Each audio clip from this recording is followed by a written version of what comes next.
Kabilang ang Cebu sa mga napiling finalist para sa paghuhost ng Philippine MICE Conference matapos magsanib puwersa ang pamahalaan at pribadong sektor sa paghahain ng bid.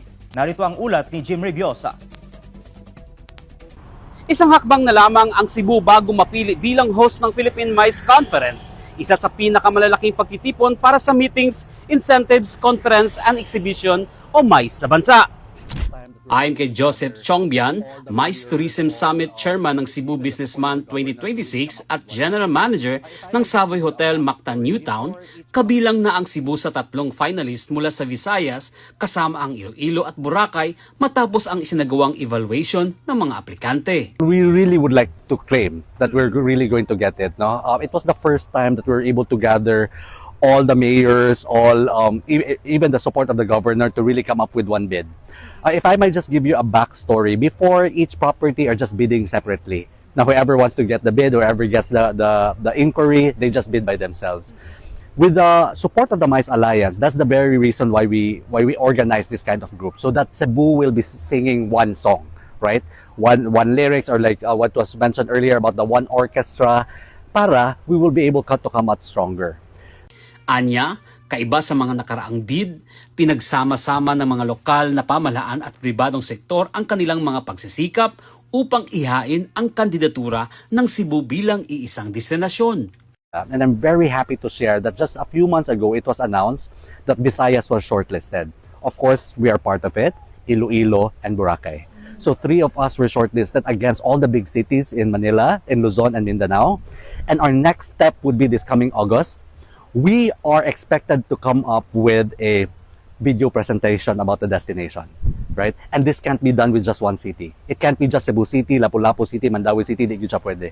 We should showcase the entire province of Cebu. Bahagi ng bid ang iba't ibang convention at events venues sa Metro Cebu, kabilang ang SMX Convention Center, Mandani Bay Tent at Mactan Expo Center. Sinabi rin ni Chongbian na inaasahang makatutulong din sa pagpapalakas ng turismo ang nalalapit na pag-host ng Cebu sa Asian Beach Games, particular sa sports tourism.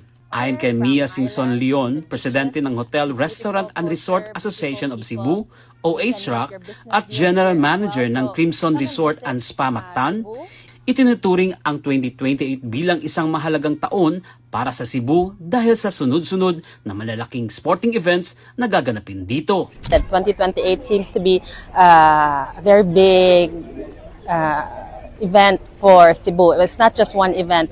Sports tourism is really pushing in terms of being held here in Cebu. So we are all looking forward to that. So the Asian MICE Games, the organizers were here already. They already checked out our venues, and we're already starting to work towards achieving that milestone for Lapu-Lapu and Cebu. Binibigyang diin din ni Singson Leon ang natatanging alok ng Cebu bilang destinasyon, mula sa magagandang kabundukan at dalampasigan hanggang sa makulay na kultura at mainit na pagtanggap ng mga Cebuano. Cebu is an island paradise. We have everything here, from highlands to the beaches to beautiful culture, beautiful people. You can make your business deals here as well. So come and visit Cebu. We are all here waiting and looking forward to meeting all of you. Sa kabila ng mga hamon, dulot ng pandaigdigang ekonomiya, patuloy ang paghahanda ng mga stakeholders sa turismo sa pamamagitan ng pagsasanay at pagpapalakas ng kanilang mga programa upang matiyak ang kahandaan ng Cebu sa pagdagsa ng mga bisita sa mga susunod na taon. Inaasahang i-anunsyo ang papipiling host ng Philippine MICE Conference sa Setyembre. Umaasa ang mga tourism stakeholder na ang pagkakapili sa Cebu bilang host ay makatutulong sa pagpapalakas ng turismo at negosyo sa rehiyon.